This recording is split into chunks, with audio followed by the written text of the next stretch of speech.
പറശ്ശിനി കടവിലെ മുത്തപ്പൻ ചരിതങ്ങൾ കേട്ടുകൊള്ളുക. ആനയുണ്ട്, അമ്പാരിയുണ്ട്, പത്തായം നിറയെ നെല്ലുണ്ട്, ബാല്യക്കാരുണ്ട്, പൊന്നുണ്ട്, പണമുണ്ട്, സന്തോഷം മാത്രമാ മനക്കലില്ല. ഉണ്ണി പിറക്കാത്ത ദുഃഖത്തിൽ കഴിയുന്നു ശിവഭക്തരാം തമ്പ്രാനും തമ്പ്രാട്ടിയും. ഒരു രാവിൽ ശയനത്തിൽ ശിവദർശനേ സ്വപ്നെ തമ്പ്രാട്ടി ഉണർന്നു പുലരിയായി. തോഴിമാരൊത്തു നീരാടാൻ യാത്രയായി. ആ പൊൻപുലരിയിൽ കുളിക്കടവിൽ തേജസാൽ ജ്വലിക്കും ഒരു പൈതൽ ശിവദേവൻ നൽകിയ നിധിയല്ലയോ. മനക്കലോ സന്തോഷം അലതല്ലി. ഉണ്ണി വളർന്നു ബാലനായി, കൗമാരം പടിവാതിൽ എത്തി നിന്നു. മാറുന്നു ഭാവങ്ങൾ, രീതികൾ, ഉണ്ണിക്കു കൂട്ടുകാരടിയാളന്മാർ. കടവിനക്കരെ പറച്ചിയൂരിൽ അടിയാള പിള്ളേർ കൂട്ടുകൂടി. തോട്ടിൽ ചൂണ്ടയിട്ടു കാട്ടിൽ നായാടി കള്ളുമോന്തി മാംസം കഴിച്ചിടുന്നു.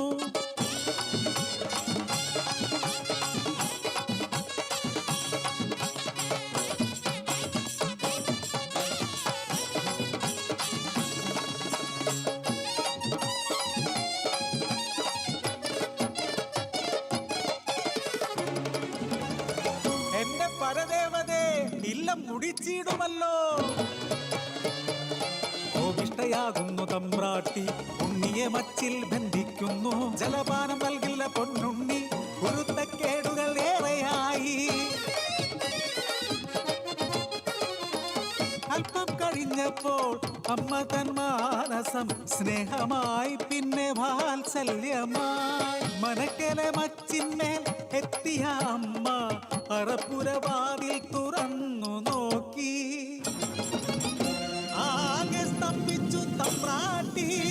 ഉണ്ണി വളർന്ന് മച്ചും തകർത്ത് ഉഗ്രരൂപമായി അലറിയിടുന്നു. തലയും മുഖവും കാണാനില്ല. പരിഭ്രമിച്ചോടി തമ്പ്രാട്ടി പടിപ്പുരവാതിൽക്കലെത്തി നിന്നു.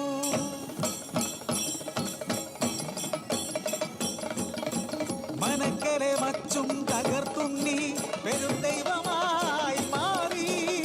മനക്കു മുകളിലെ തലയിൽ ജ്വലിക്കും രണ്ടഗ്നിഗോളം.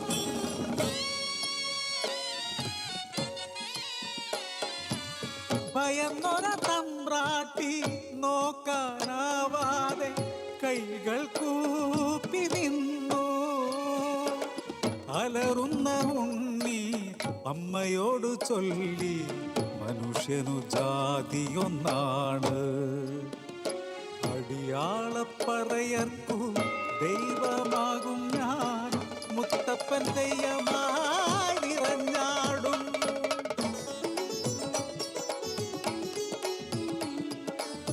ദൈവമായാലും അമ്മയ്ക്കു നീ ഉണ്ണി, ഈ അഗ്നിഗോളത്താൽ ഉണ്ണി നിൻ മുഖം ഒന്നു കാണാനില്ല. കണ്ണുകൾ മൂടി മുത്തപ്പനായി നീ ദർശനം നൽകൂ പറശ്ശിനി കടവിൽ. അന്നു തൊട്ടിന്നോളം പറശ്ശിനി കടവിൽ അനുഗ്രഹിച്ചിടുന്നു മുത്തപ്പൻ ദൈവം. ദുരിതങ്ങൾ നീക്കി സൗഖ്യം നൽകി